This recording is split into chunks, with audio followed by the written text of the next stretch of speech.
recommendations. Some of them may contribute to the impact films, one of which we are about to see. 14 people from across the United Kingdom have been recorded talking about the devastating impact the pandemic has had on their lives and the lives of their families.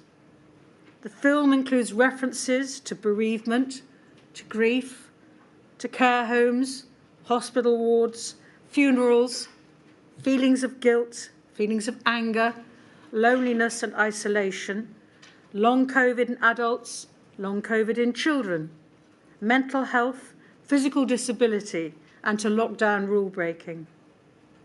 I am extremely grateful to all those who've agreed to participate.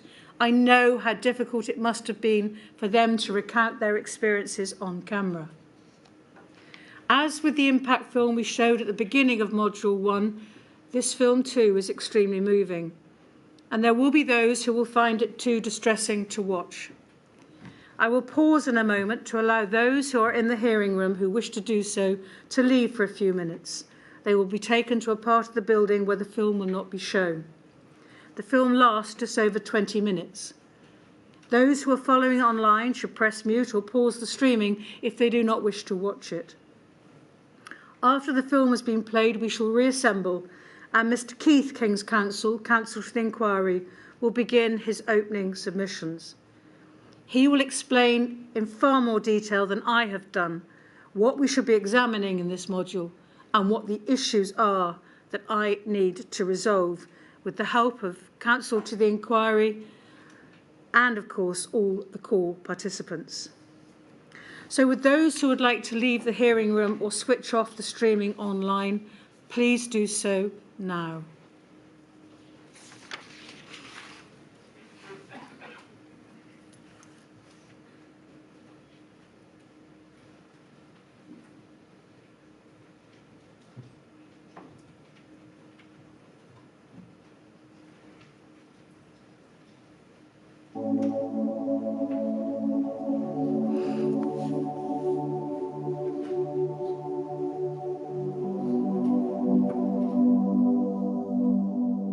My son, who was 8, he went to school in September 2021, and a couple of weeks later he got COVID for the first time, and our lives changed.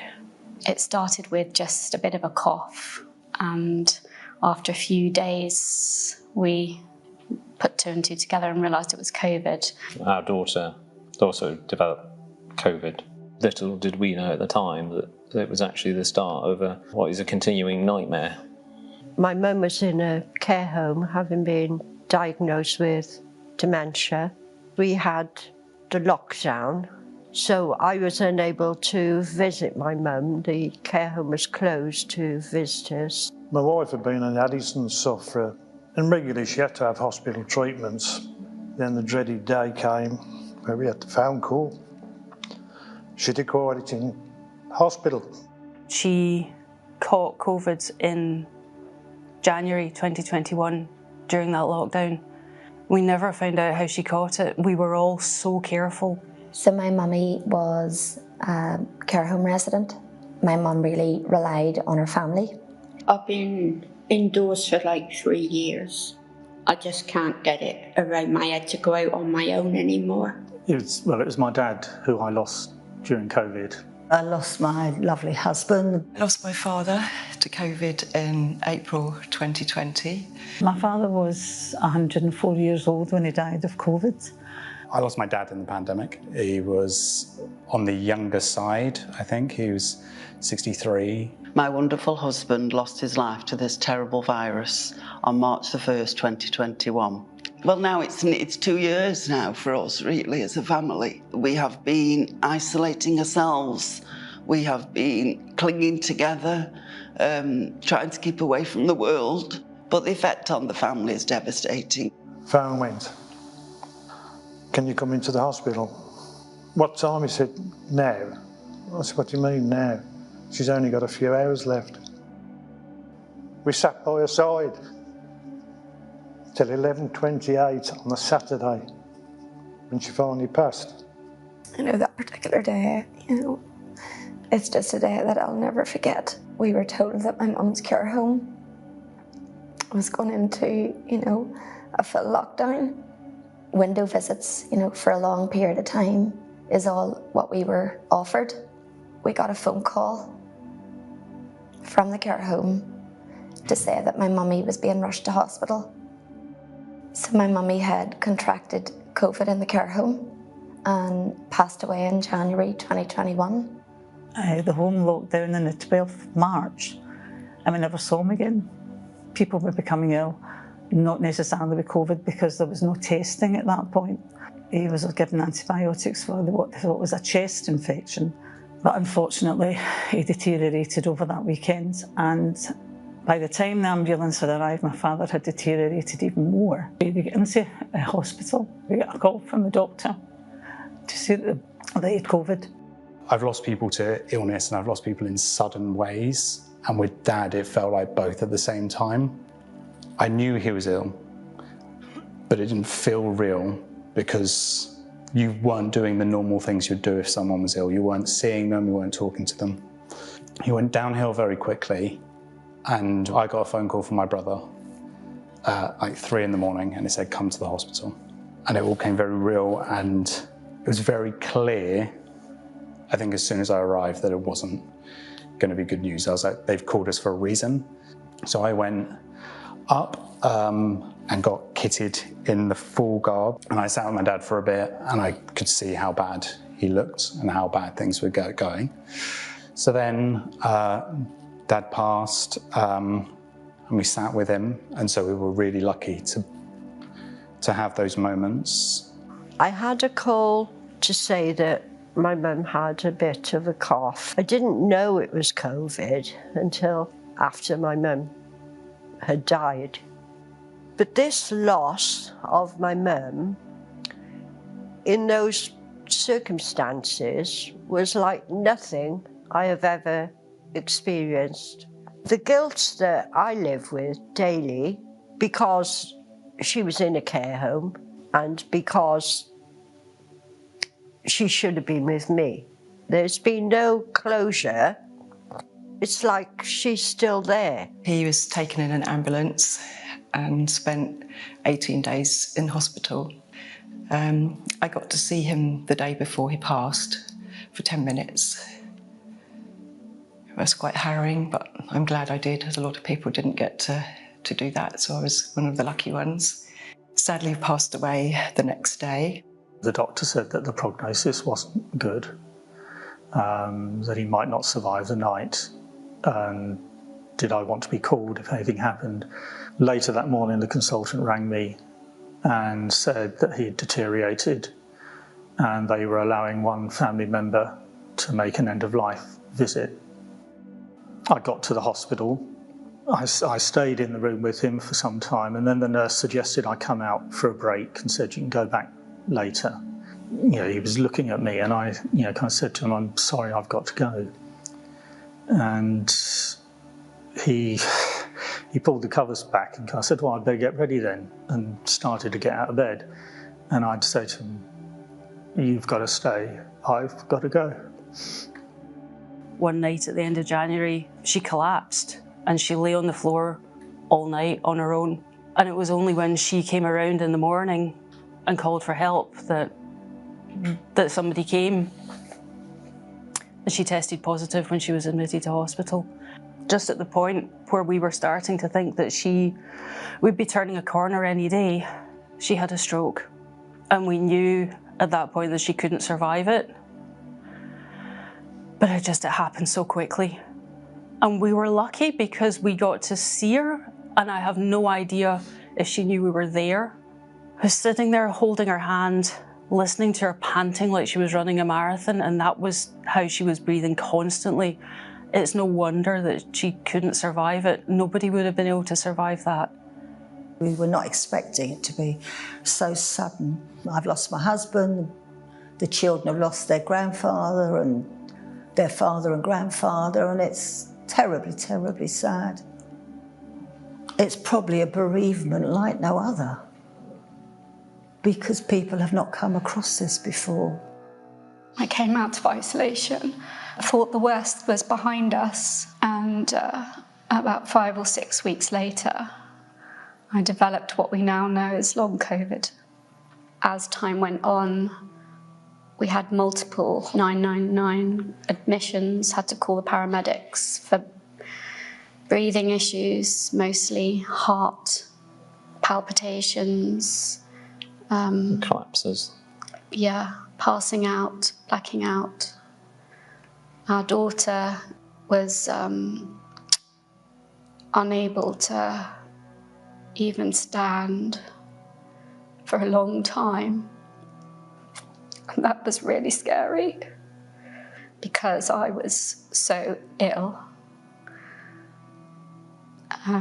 Everything fell to my husband. The doctors didn't have any answers. They were firefighting the acute infections, and it felt like we were a nuisance. And because we could breathe, that was the benchmark for healthcare. She was in so much pain for so long, 14, 18 months, being told that it was in her head. She needed to try harder, do more exercise, be more positive, and yet the pain would cause her to black out, and she would be paralysed with the pain. She would have what we think are seizures. And they just kept telling us there was nothing wrong. We should be reassured because the tests weren't showing anything. He was tired all the time. He had headaches kind of all the time. But everyone was saying kids aren't affected. Best place for them is school. He was so ill that he could no longer sit up in bed. His eyes were bloodshot. His ears hurt. His chest hurt. I mean, he was ill. And that was my darkest moment. And he was 8. Obviously, he couldn't go to school. He couldn't leave his room. My son now uses a wheelchair when we leave the house. He hasn't been able to access education in any meaningful way for 1.5 years. He sometimes goes in for an hour. Sometimes he manages a couple of hours in a week. When he goes in for that 1 hour, it takes him a long time to get dressed. Giving him medication so that we can control his nausea when he gets into the car. So I wait outside for him, and he comes out and he's shattered. And then he'll have to completely and utterly rest for the next 2 days in order for his body to recover from the physical and mental impact of going to school for an hour. COVID was hard, really hard, because if I caught it with my health problems, I would certainly go in hospital. And I thought, well, with all the people passing away, I'm going to be one of them if I go in hospital. So I had to keep myself indoors, out the way of everybody. I'm a people's person usually, but I'm not now. This is what COVID done to me. Before, I would have just gone up to anybody and spoke to them. It's just made me a different person. I don't know if I'll ever get back to being the real me. It's all gone now. I don't know if it'll ever come back, but I'm surviving, so, it's all right. Just something got to get used to, It will get better, I keep telling myself that. It will. We are absolutely devastated by the effects it's had on us, on our family, with the symptoms that both of you have been having and stuff. So she was completely isolated, medically, physically, emotionally, socially, and that took its toll to a point where our child was completely unrecognisable from the child that we'd had before the pandemic. We don't know if there's ever going to be light at the end of the tunnel for both of you. It's mentally and physically exhausting. Every day is hard. He was a bright, happy, active kid. And he's now isolated, alone. And as a family, we're isolated and alone. My world has been turned upside down. The future that I thought my family would have is not what I expected. It's really hurtful when people say that there's no such thing, or that children aren't affected, or it can't possibly be that bad. People have lost their health to COVID and lost the life that they had, and that their children have lost the lives that they had. My daughter's lost her entire teenage life. And that deserves an answer. How do I feel? I think that's best for others to judge. I purely exist now. You learn to cope. Every day is a charade. You put a mask on for the outside world, but the loss is immense. It's not like a normal bereavement. There's so many unanswered questions. We need answers. As a family, we couldn't be together, which was terrible. Obviously, you can imagine a man of that age, 104, we called him a legend. And he shouldn't have died, though he died. He shouldn't have died when he's own it, the guilt that you carry. Because why didn't we just keep him at home? And it's just so sad that he died the way he died. But during his funeral, every one of us used the word robbed. And I thought it was really interesting because it just felt like such an injustice that we had like this woefully inadequate funeral for a man of the stature that I saw my dad in and other people saw him in. It felt like a huge injustice and hugely unfair. I think funerals are such important ceremonies of grief, because what I really wanted to hear from people at that time is I wanted to know the stories about my dad that I didn't know, and there wasn't that opportunity. But grieving in lockdown is very difficult. It is horrendous to go through that grief and have a whole lot of questions with no answers. People shouldn't have to go through this again. And we want some answers, mainly to stop anybody, any family from having to go through this again. Our lives are changed forever. We weren't able to have a proper burial for my mummy. We weren't able to have a proper service, funeral service, you know. We were able to have only 15 people, you know, at my mummy's graveside. We will never, ever, you know, get our loved ones back. But there are things that I will never, ever forget. We had a very small funeral. We couldn't sit together. We couldn't have a wake.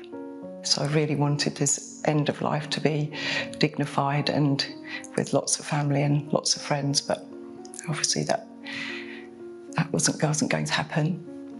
It's quite surreal. We didn't get to see our loved ones in the Chapel of Rest. We didn't see them, so we think that they're still alive. I know that might seem a bit crazy, but we see them in crowds, and I just think that my dad was in a body bag, in a hospital gown. He couldn't do any of those things that you would normally get to do. To compare the grief after my wife's passing was the day of a funeral. 8 people only allowed to attend. And then to find out later revelations that the day of my wife's funeral, under those draconian restrictions, our government officials were holding parties on the very same day. My wife deserved better. That you didn't have that sort of rite of passage that other people are allowed to have. Well, I suppose it's just kind of rituals, isn't it, to help us to deal with such terrible loss. And people who've lost somebody from COVID have had none of that, none of it. So I think you are traumatised. People overuse that word in everyday life, but this really is a trauma. It's been a journey like no other for me, because nothing was normal. No, you know, we couldn't celebrate my mum. We just couldn't do anything. Hopefully, they will learn from it. So, because I wouldn't wish this on anybody. And when it came to her funeral, we couldn't get together. And when it came to her funeral, we couldn't get together to grieve, to mourn her. We ended up trying to comfort each other in a freezing cold car park in February, standing 2 meters apart from each other. I am so angry about the fact that that was able to happen. That despite all the care that we took, that we isolated, that we didn't see each other, she wasn't being careless at all. And that's the thing that stays with me to this day. The guilt that she was on her own. I don't know what the future holds anymore. Every day is uncertain. And it's hard to accept that I have a disabled child, and it's harder for him to accept that he's now disabled. What does our future look like? What does my daughter's future look like? Who's going to be there to support her if she can't support herself? Having long COVID is horrendous, but having a child with long COVID is far worse. I'm not sure that I actually ended up grieving properly. Something that partly kind of worries me is that perhaps I kind of put it to one side and buried it away, and now I'm not sure I can access it anymore. People are saying, oh, well, isn't it about time we all moved on? And I think for those who've lost someone, that's not an option. It's not just the fact that my dad died, it's the how and the why he died. And that's what I need to have answered, that's what needs to be addressed. And that's what I hope the inquiry can help do. Unless we learn these lessons and implement changes to prevent it, it will be a futile exercise. I want accountability and I want ownership of what went wrong and by whom. And hopefully I can then move on and have a normal life, whatever that may be.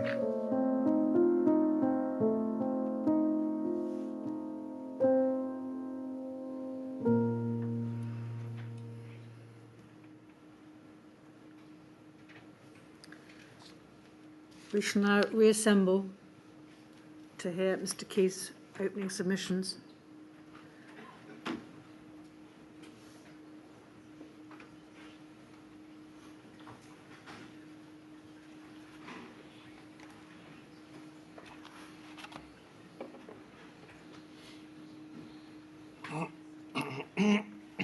Mr. Keith.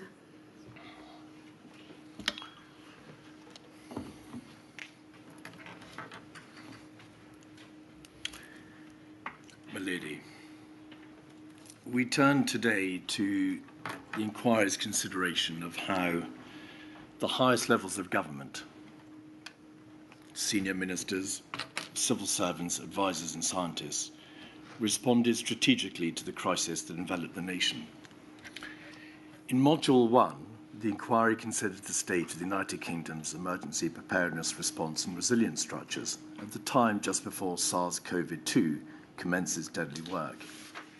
Module 1 asked, in essence, were those structures and systems ready for what befell us?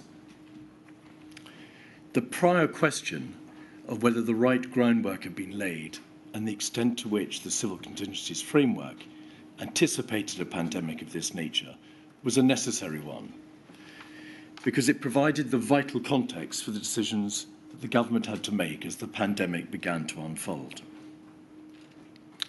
And so the inquiry now examines how well the government discharged those decisions, that decision-making process, the essential burden that is placed on all governments of safeguarding the life and health of its citizens. In the momentous decisions that the government took concerning the control of the virus, the lockdowns, the social restrictions, the shutting of businesses and schools, did the government serve the people well? Or did it fail them? How is this to be measured? The virus left in its wake, of course, not just death, but injury, incalculable hardship and misery, as those heartfelt and terrible recollections of a few moments ago remind us. However, if the protection of life is the preeminent duty which every government owes to the people, then the numbers of those who died is the marker against which the government's response must be judged. This is the stark metric that matters most. Death, my lady, was the inevitable consequence of a runaway, high-consequence infectious disease, and the prevention of death should arguably have been the government's primary obligation. The number of deaths across the United Kingdom, calculated by whether COVID-19 is mentioned on the death certificate, is now over 230,000. By the measure of excess deaths or excess mortality, the figures are likely to be similar. That is, by any measure, a shocking figure and a terrible loss of life. It is almost one too large to comprehend. And the testimonies which you've heard remind us that each death represents the loss of an individual, often in circumstances which makes their death even harder to bear for their families and friends, and which multiplied their grief many times over. So standing back, and in the broadest possible terms, such loss of life demands the question, did it have to be that way? That question must be inquired into and answered by your inquiry. The bereaved and those who otherwise suffered, of whom there are very many in number, are absolutely entitled to nothing less. The consequences of the lockdowns were, of course, grievous too. In societal terms, there was an explosion of mental health disorder. An entire generation of educational prospects was harmed. Pre-existing inequalities were seriously exacerbated. Non-COVID health conditions went untreated and undiagnosed. In economic terms, there was a 10% fall in GDP in 2020. Public finances were seriously damaged and massive debts were incurred. Were those appalling consequences avoidable? A related vital issue in this module is the position of the vulnerable and at-risk groups and the extent to which the government assessed the likely impacts upon them of its contemplated non-pharmaceutical interventions. That is to say, the interventions that the government imposed that were non-drug or vaccine related. Given the importance of this issue, and because it runs throughout the module, I introduce it now. How is the danger to health posed by the virus weighed up against the risk of societal and economic damage to vulnerable and at-risk groups? To what extent was the possibility of serious long-term health consequences arising from the NPIs foreseen and addressed? Tomorrow, you'll start to hear from representative witnesses from the bereaved groups. Later this week, you'll hear evidence relating to the impact of the pandemic on certain vulnerable and other demographic groups in society. That evidence will address the pre-existing structural inequalities that those groups faced before 2020 and the exacerbation of the inequalities caused by the pandemic and the measures taken to combat it, in particular the lockdowns. So in the course of this module, we'll be exploring whether the interests of all those groups were properly considered. And later in the module, we'll be hearing from Dame Priti Patel, the then Home Secretary, Kemi Badenoch MP, then Minister for Equalities, and Justin Tomlinson MP, then Minister for Disabled People. Also, amongst those who have suffered, and indeed continue to suffer from COVID, are the victims of the post-viral syndrome that is known as long COVID. In March this year, the Office for National Statistics, the ONS, estimated that 1.9 million people were suffering from self-reported long COVID. Long COVID gives rise to other questions, in particular whether the developing understanding of the condition during the pandemic was taken on board and acted upon appropriately by decision makers, questions we shall explore in the course of the hearings. Milady, I've referred to the government's core, highest level decision making, and I must emphasise that the focus of Module 2 is on the most important strategic decisions that were taken. Past public inquiries have attempted to give definitive accounts of relevant events, decisions, consequences, and of the entirety of the relevant technical or scientific hinterland. It is simply not possible to do so here.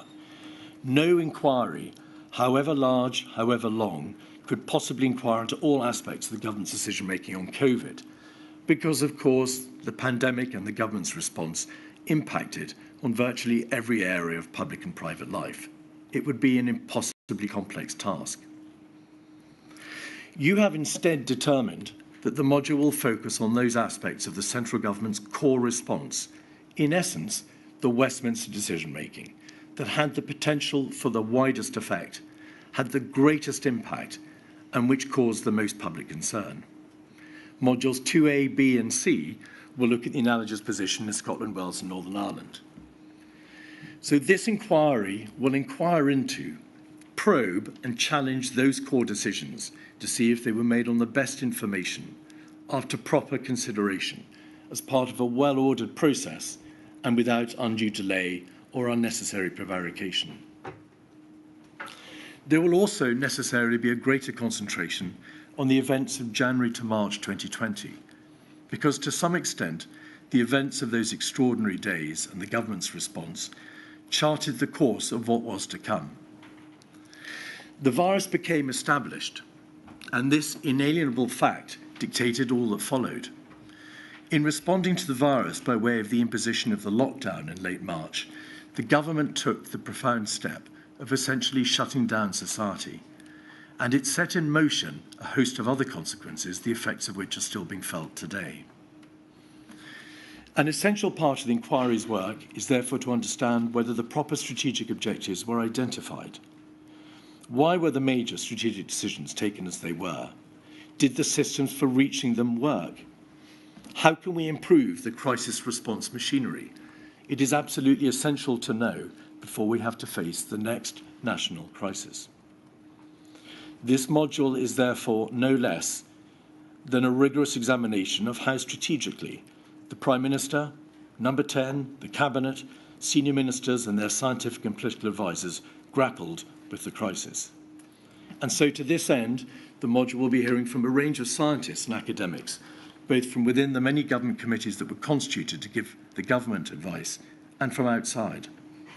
It will hear from many of the relevant Secretaries of State and the then Chancellor of the Duchy of Lancaster, Michael Gove, MP. It will also be hearing from senior civil servants in Number 10, the Cabinet Office and the DHSC, past and current Cabinet Secretaries, relevant permanent secretaries, and some of the former Prime Minister's principal private secretaries.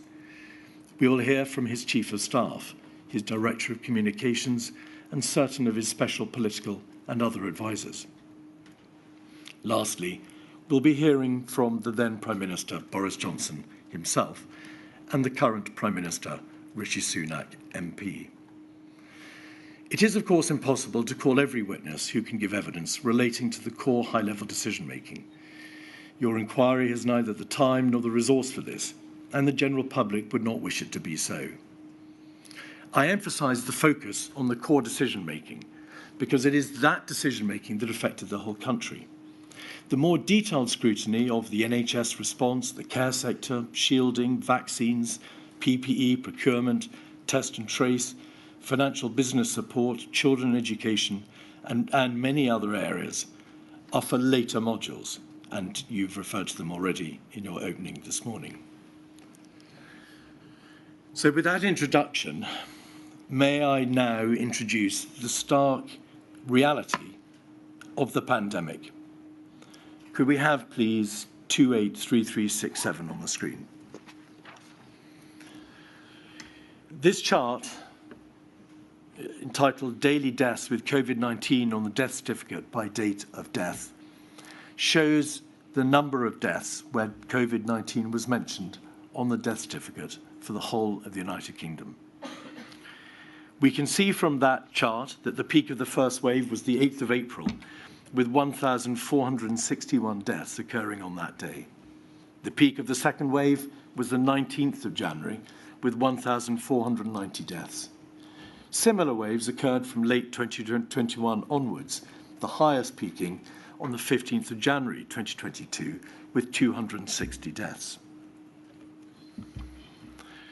The following chart is a chart concerned with what is called all-cause deaths in the United Kingdom weekly.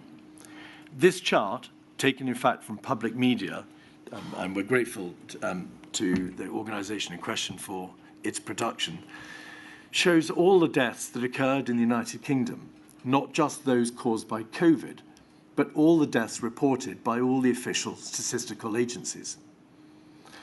The expected number of deaths per week, based on an average from recent years, is denoted by the dashed black line.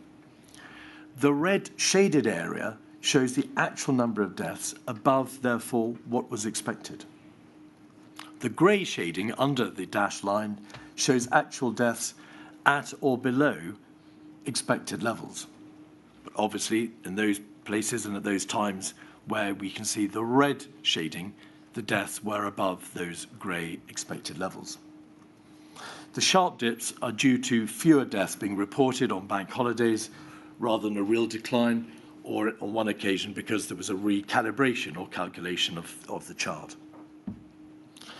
The peak of the deaths in the first wave, we can see, was considerably higher, reaching almost 25,000 in that week, double the usual number. The peak was not as high in the second wave, but the second wave lasted over a longer period, the extent of the red shaded part, leading to similar number of excess deaths in both waves. The third chart shows hospitalizations across the United Kingdom. This chart shows the daily count of how many COVID patients were in hospital across the United Kingdom from the 1st of April 2020. The peak of the wave was, as we can see, around the 12th of April, with over 21,000 patients in hospital. The peak of the second wave was around late January, with nearly 39,000 patients in hospital. Up to September 22, around 986,000 people have been admitted to hospital with COVID, and that figure is now well over 1 million. We can see a reference to the September 22 figure in the bottom right-hand corner of that chart. Could we now then move to chart 5, please, the reported cases of infections? This is entitled Cases by Specimen Date, but it actually shows the cases of infection in the United Kingdom following their reporting. It shows the number of infections per day over the whole of the United Kingdom. The peak of the first wave was, as we know, of course, April 2020. But it doesn't show on this chart because it's a chart that shows the reported cases, and there was at that stage very little by way of reporting. The underreporting of cases was, as you know, particularly severe in the first wave. The Alpha variant first emerged in Kent around September 2020, and by the time of the peak of the second wave, the 29th of December, it was responsible for the vast majority of infections nationally.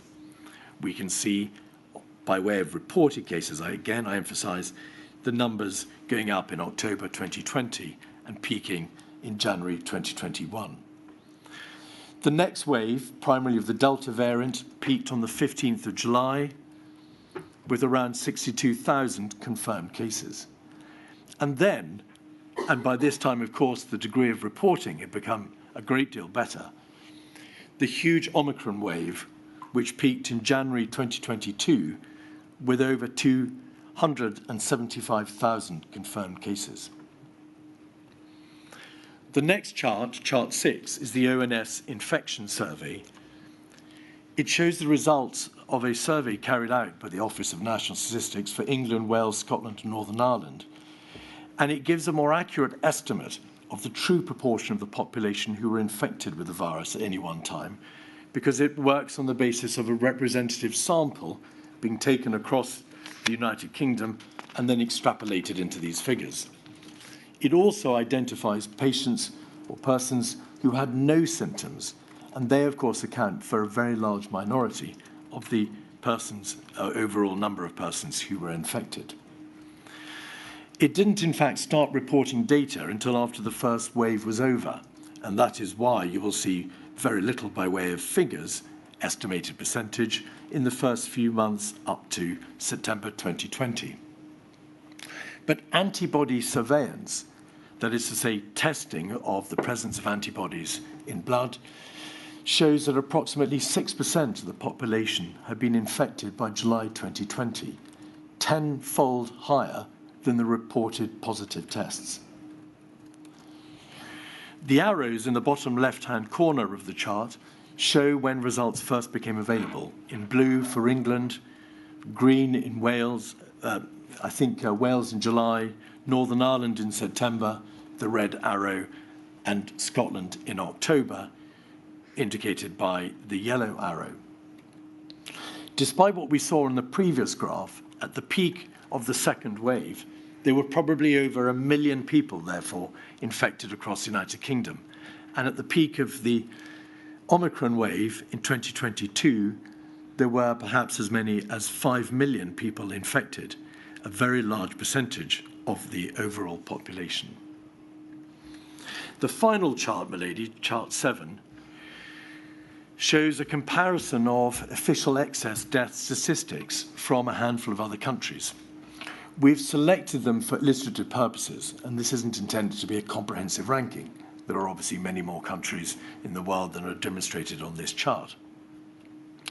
It shows, adjusted for population size, because of course each country has different sizes of population, the cumulative, the running total, excess of all-cause deaths that has built up over the pandemic, rather than taking a snapshot of the weekly figures. It's vital to understand that there are, of course, differences between these countries. And excess deaths, which is the genesis of this chart, are not solely affected by government decisions, but depend on the proportion of elderly people, household composition, single or multi-generational, trust in government, travel connections, pre-pandemic resilience, and a host of other factors. But a broad comparison is still useful. It shows, for example, here, that the United Kingdom had a lower burden of excess mortality than indeed many countries. The example that we've chosen here is Italy, which had a greater degree of excess death than the United Kingdom. So we were by no means the hardest hit. But we did have a higher burden in terms of the calculation of excess deaths than many other countries. And we've put on this chart France, South Korea, Sweden, and Denmark. Some other figures, milady, are of no less importance. The direct impact of severe disease and death due to COVID did not fall equally. Older people were, as we all know, at particular risk. The median age at death in the United Kingdom at the beginning of the pandemic was 83. The median age of persons who died was 82. In the first wave, more than 80% of the approximately 50,000 deaths occurred in those over 70. Those over 70 had a 10,000 times greater risk of dying as those under 15. Years of life lost is one way of estimating how long someone would have lived had they not died. On average, each person who died with COVID lost over 10 years of life. Of course, age is not the only factor that led to stark inequalities in deaths from COVID, although no other individual factor has a stronger effect. Mortality was 2.6 times higher in the most deprived than the least deprived tenth of areas. People from some ethnic minority groups had a significantly higher risk of being infected by COVID and dying from it. COVID-19 mortality during the pandemic has been highest in people from the Bangladeshi, Pakistani and Black Caribbean communities. Mortality rates were higher amongst people with disabilities, in particular those with a learning disability. While women can expect to live longer than men, so would lose, theoretically, more years of life if they died at the same age, men have been up to twice as likely to die from COVID as women of the same age. And finally, milady, the issue of flu. COVID has been compared by some to seasonal flu in its effect. In a bad flu year, around 30,000 people in the United Kingdom die from flu and pneumonia, with a loss of around 250,000 life years. And that's in a context, of course, in which there are few or no social restrictions or non-pharmaceutical interventions put into place to control transmission. That figure is 1/6 of the 1.5 million life years lost to COVID in the first year of the pandemic, despite the extensive non-pharmaceutical interventions which were, as we know, put into place. Those figures expose the underlying reality. Once infected, death was, for that desperate minority, inevitable. But infection was not inevitable. The figures show a massive difference in mortality rates between the United Kingdom and, for example, South Korea.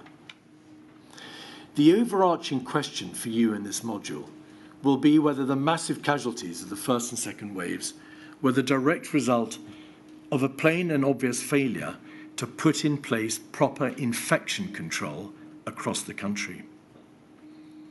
Why was that so, if that is what you conclude? The COVID-19 Bereaved Families for Justice and the Northern Ireland COVID-19 Bereaved Families for Justice point out in their submissions that the United Kingdom is a wealthy country with mature scientific, academic and administrative frameworks and a very substantial health system, if struggling somewhat of late. The government knew, just as well as other countries, that the virus was coming. In fact, it had greater notice than some by virtue of our island status and being on the western edges of Europe. So why did so many deaths occur? To start answering that question, I need to turn to the early days of the pandemic and set out the history for your examination. Nothing, of course, that I say is evidence. You have reached no view on the evidence one way or the other. We haven't even heard it. But I need to set it out simply to provide the context for the identification of the issues. You will, of course, be identifying the right and the correct events and the issues in your report. January 2020. Two of the most important issues for the inquiry's focus in Module 2 will be whether, putting it in the broadest terms, the government reacted with sufficient speed in the early months of 2020 on learning of the emergence of the virus in China, and whether it was provided with the right information to enable it to react with sufficient speed. This is of central importance to your inquiry, because some argue that had the government reacted with greater urgency and to greater effect in January and February, it might not have been forced into making the extraordinarily far-reaching decisions that it later felt itself obliged to take. So the chronology. On the 9th of January, the World Health Organization issued a statement concerning a cluster of pneumonia cases in Wuhan, China. The first formal note went to ministers. The risk to the UK population was assessed by Public Health England to be very low at that point in time. But the risk on the UK basis, on the UK level, is a risk not of what might happen in due course or what events might inure, but what the risk is that is posed at that very point in time. The risk was assessed to be very low, although officials and ministers correctly gauged that there were a number of countries with very high volume links to Wuhan, which had themselves already introduced some form of port of entry screening. Public Health England's assessment was that port of entry screening, however, was neither efficient nor effective in the case of the United Kingdom. On the 11th of January, Chinese media reported the first deaths from the novel coronavirus. On the 13th of January, the Ministry of Public Health in Thailand reported the first imported case of confirmed novel coronavirus from Wuhan. On the same day, NERVTAG, the new and emerging respiratory virus threats and advisory group, a UK scientific committee, met for the first time. It noted that the last official report from China had stated that there had been no significant human-to-human transmission, and that implied to NERVTAG that there may be some evidence of limited human-to-human transmission which had not yet been made available. The issue of human-to-human transmission is vital, of course, because it means that humans and persons may become infected from other people rather than directly from a carrier of the virus, a bat or some other form of wild animal.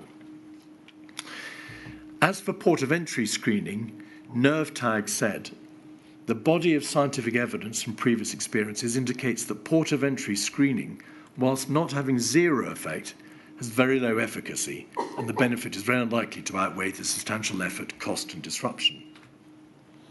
On the 14th of January, the World Health Organization announced that preliminary investigations conducted by the Chinese authorities have found no clear evidence of human-to-human transmission.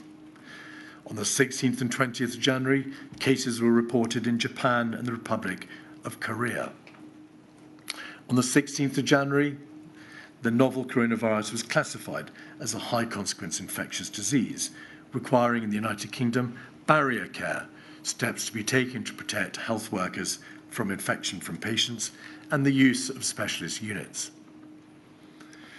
Professor Neil Ferguson, an epidemiologist, and his colleagues at Imperial College calculate on that day that Wuhan was likely to have been harbouring more than 1,000 cases by the 6th of January, so more than 10 times the official figure, and they distribute their findings and their estimate to officials in the government, including the chief scientific advisor, then Sir Patrick Vallance, the chief medical officer, then and now Sir Chris Whitty, and the deputy chief medical officer, then Professor Sir Jonathan Van Tam.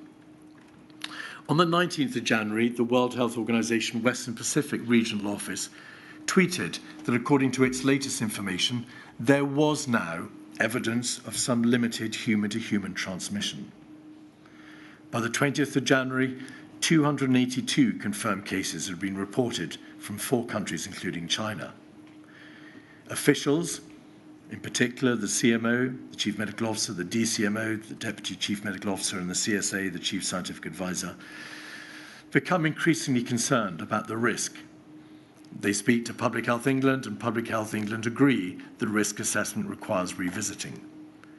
The first meeting in the DHSC at Permanent Secretary level takes place, and it's agreed that the situation is developing rapidly, but that entry screening was currently neither effective nor efficient. On the 21st of January, the issue of COVID is raised with the Cabinet Secretary in London for the first time. NervTag meets again, but agrees that although there is clear evidence of person-to-person transmission, the degree of transmissibility was not clear. On the 22nd of January, for the first time, a group known as the Scientific Advisory Group for Emergencies, SAGE, met, activated in fact on a precautionary basis, that is to say in advance of formal activation. It is the primary body in the United Kingdom for the advice of scientific, the giving of scientific advice to government. The minutes, milady, are lengthy, and each SAGE meeting, of which there were subsequently over 100, produces reams of records of the conclusions that it reaches. The minutes on this occasion record therefore only in very small part the following words. There is evidence of person-to-person transmission. It is unknown whether transmission is sustainable. There is no evidence yet on whether individuals are infectious prior to showing symptoms. The minutes record that the United Kingdom did have a good centralised diagnostic capacity, that is to say a testing capacity, and is days away from a specific test, which is scalable across the United Kingdom in weeks. Public Health England raised the current threat level to the United Kingdom from very low to low, and a report from Imperial College estimates again about the number of figures in Wuhan. It concludes that there were probably around 4,000 infected patients in Wuhan, infected persons in Wuhan, and it advises that self-sustaining human-to-human transmission should not be ruled out. On the 23rd of January, public transport is suspended in Wuhan. The World Health Organization issues a statement announcing that its emergency committee had been unable to agree that a public health emergency of international concern was warranted. A central alert system is sent around the United Kingdom, or rather at least in England, from the NHS England National Medical Director and the PHE, the Public Health England National Infection Service Director, and the Chief Medical Officer, asking for clinicians to identify possible cases. Imperial College issue a third report, shared with the United Kingdom government, which estimates that the basic reproduction number was above 1. I'll come back to the meaning of that in a moment. And that it indicates self-sustaining human-to-human transmission. If the virus was spreading in such a way that one infected person could infect more than one other uninfected person, it could only mean that there was human-to-human transmission. Their conclusion is, although it was difficult to say at that stage, was that the reproduction number could even be in the range of 2 to 3. That is to say, one infected person could infect 2 to 3 other uninfected persons. On the 24th of January, COBRA, the Cabinet Office Briefing Room Crisis Committee, meets for the first time. It's chaired, my lady, by Mr. Hancock, who was then the Secretary of State for the Department of Health and Social Care, which was, as we know from Module 1, the lead government department. COBRA agrees a series of actions be put in place, but only when certain trigger points are reached, which they have not yet been so reached. The Chief Medical Officer publishes a statement which reads in part, "We all agree that the risk to the United Kingdom public remains low, but there may well be cases in the United Kingdom at some stage. We've tried and tested measures in place to respond. The UK is well prepared for these types of incidents, with excellent readiness against infectious diseases. We have global experts monitoring the situation around the clock, and we have a strong track record of managing new forms of infectious disease. The UK has access to some of the best infectious disease and public health experts in the world. There are no confirmed cases in the United Kingdom to date." France, however, that day reports the first confirmed COVID case in the European region. In London, The Lancet, a well-known medical journal, publishes an article entitled "A Novel Coronavirus Outbreak of Global Health Concern," and it reports that the detection of infection in China shows at least one household cluster and multiple infections in healthcare workers caring for patients infected with COVID. Professor Woolhouse, who is a professor of infectious disease epidemiology at the Usher Institute at the University of Edinburgh in Scotland, writes to the Chief Medical Officer for Scotland, and could we please perhaps have his email on the screen, 47559, page 2. He writes to the Chief Medical Officer of Scotland, Catherine Calderwood.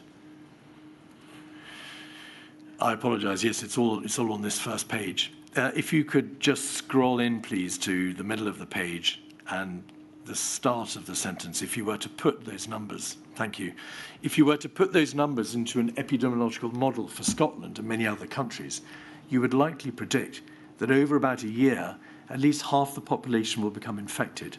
The gross mortality rate will triple, more at the epidemic peak, and the health system will become completely overwhelmed. We can formalise those predictions, and there are many caveats to them, but those are the ballpark numbers based on information from the World Health Organization. Please note this is not a worst-case scenario. This is based on the WHO's central estimates and currently available evidence. The worst-case scenario is considerably worse. There are good reasons, very good reasons, to suppose it might not be as bad as that, but we need additional evidence to move the dial on those predictions. That email is dated the 25th of January. 2 days later, the WHO reports 80 deaths in China.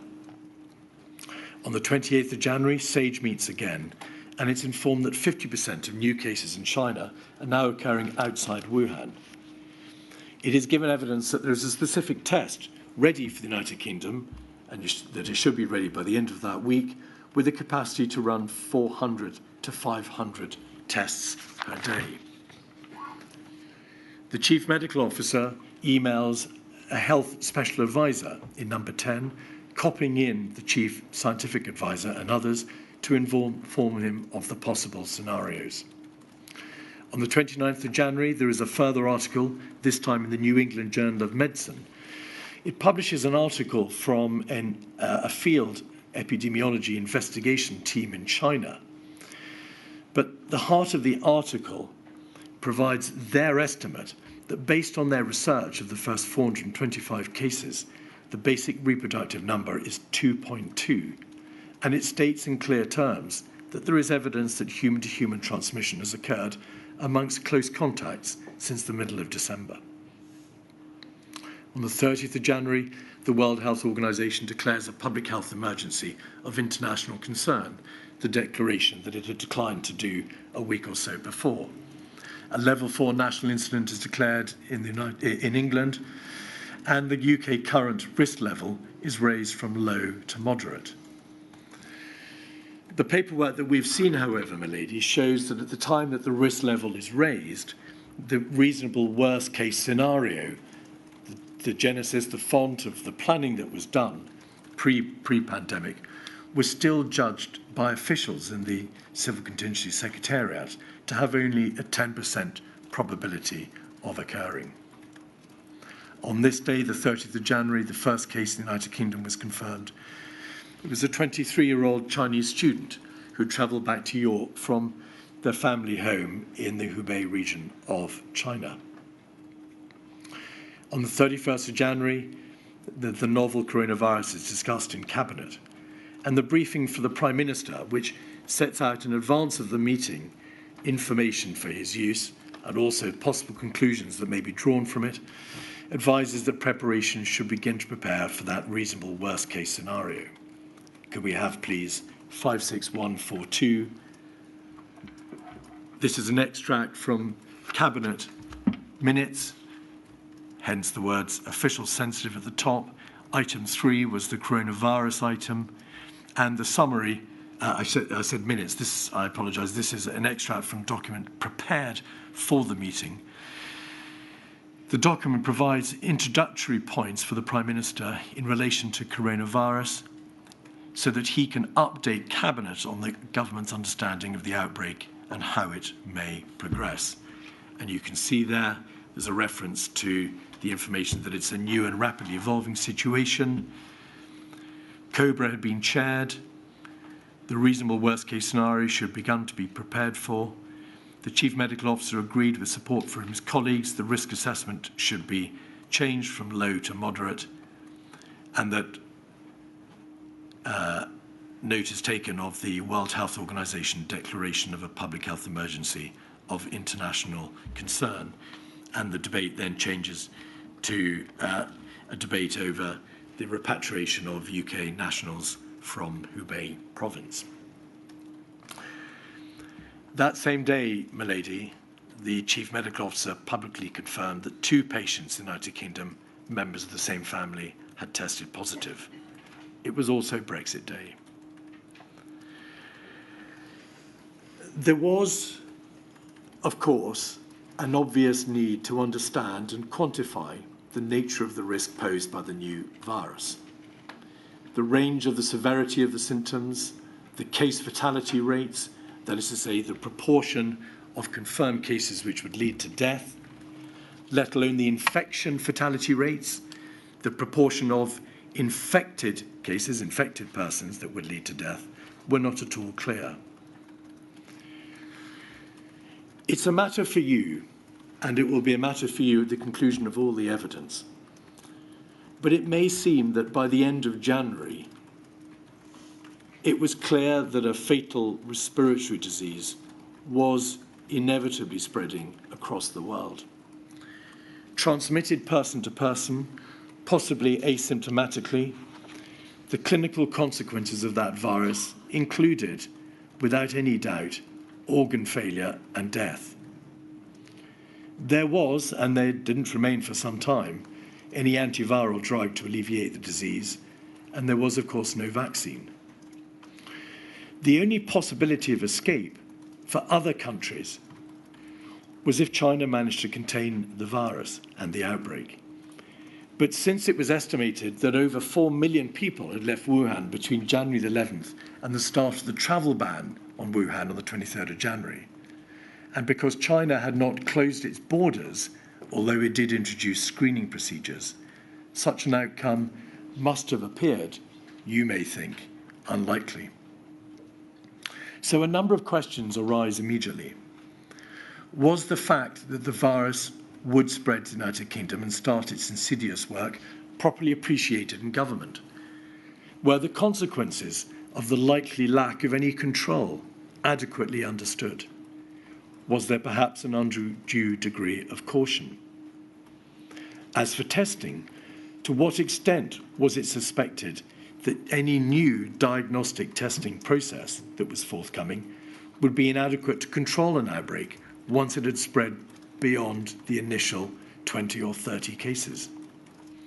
The United Kingdom led the world in the speed and scope of its genetic sequencing, and it continued to do so, as it did in a number of other scientific fields. But testing capacity is not simply the number of tests, but the ability to process them at scale in a quality-assured manner and to inform people of the results. Why were there no such arrangements in place? And if they were not in place, why were they not called for in January? What was the impact of the World Health Organization not declaring a public health emergency until the 30th of January? Did it lead to an unwarranted degree of optimism on the part of countries, including the United Kingdom, that things wouldn't turn out quite as badly as might be suggested? Should consideration have been given, even at this relatively early stage, not just to the gearing up of NHS preparedness, but to the introduction of widespread public health measures in the United Kingdom? February. On the 2nd of February, a public information campaign was launched by the DHSC advising the population to adopt respiratory and hand hygiene behaviours. The Prime Minister receives an update on the evacuation of UK nationals. And at Sage, 2 days later, the CMO, the DCMO, and the Chief Scientific Advisor, and a number of other scientists from universities, from research institutes such as Imperial and the London School of Hygiene and Tropical Medicine, agree that United Kingdom only China-focused measures would likely only achieve minor delays in slowing transmission in the United Kingdom, but that transmission could be slowed if multiple countries took concerted action. But of course, as is well known, no such concerted action took place. A consensus statement, I've referred already to the process by which the scientific committees produced a statement concluding and summarising their views. A consensus statement from the Modelling Scientific Committee, SPI-MO, dated the 3rd of February, concludes the number of confirmed cases of COVID in China is estimated to be at least 10 times higher than the number currently confirmed. It is unclear whether outbreaks can be contained by isolation and contact tracing. And it said this: our view is that the impact of any intervention would be highly dependent on the patterns of transmissibility. As this is poorly understood, the impact of interventions is hard to determine. The impact of any individual interventions would be expected to be relatively small, and none would be expected to delay a UK epidemic by a month. Little direct evidence is available on the effects of cancelling large public events, and then elsewhere in the minutes, the wearing of face masks by the general population is unlikely to meaningfully reduce transmission. On the 3rd of February, the Prime Minister receives a briefing from the Chief Medical Officer as part of a wider NHS briefing on the potential risks of COVID. Sir Chris Whitty expresses the view that if COVID-19 spreads internationally and becomes a pandemic, there is a reasonable chance there will be between 100,000 and 300,000 deaths in the United Kingdom. The minutes of the SAGE meeting on the 4th of February record 12. A lack of data sharing is seriously hampering understanding of the new coronavirus. Case ascertainment in China appears to be low, possibly only 1 in 15 cases being identified. Case ascertainment outside China, potentially only 1 in 4. Asymptomatic transmission, that is to say the transmission by a person of the virus where they display no symptoms, cannot be ruled out, and transmission from mildly symptomatic individuals is likely. On the 6th of February, it's announced that the first UK national had caught COVID in Asia and had travelled back to the United Kingdom via the Alps. Public Health England announced the development of a new coronavirus diagnostic test. The Chief Scientific Advisor presses the Prime Minister's Chief Advisor, Dominic Cummings, to arrange a meeting with the Prime Minister at which levels of concern could be impressed upon him. That meeting takes place on the 10th of February. Also on the 10th of February, the team of epidemiologists at Imperial provide a first estimate of the severity of the virus. They give an overall estimate of a case fatality rate in all infections, symptomatic or asymptomatic, that is to say, the proportion of death from amongst confirmed cases of COVID as around 1%. SPI-MO, the modelling committee, estimates on the same day the number of confirmed cases in China is likely to be 10 times higher than the number of cases confirmed.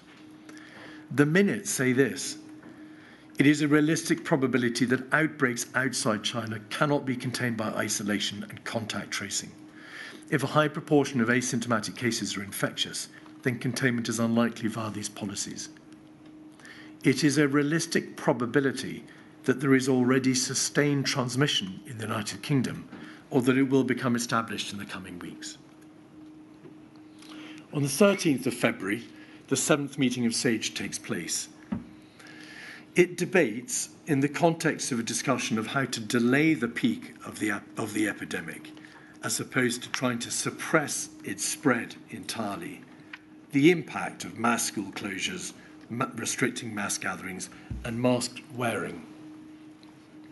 The minutes state, SAGE and the wider government should continue to work on the assumption China will be unable to contain the epidemic. SAGE concluded that travel restrictions within the United Kingdom, unless draconian and fully adhered to, would not be effective in limiting transmission.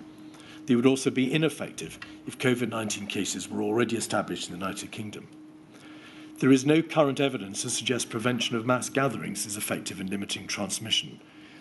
Public actions in the absence of a mass gathering could have comparable impacts. For example, watching a football match in a pub instead of a stadium, as being equally likely to spread the disease. Is that a convenient moment? Milady, it is.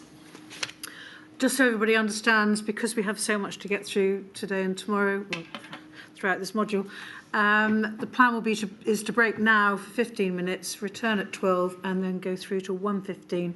I'm afraid just 45 minutes for lunch thereafter. Thank you.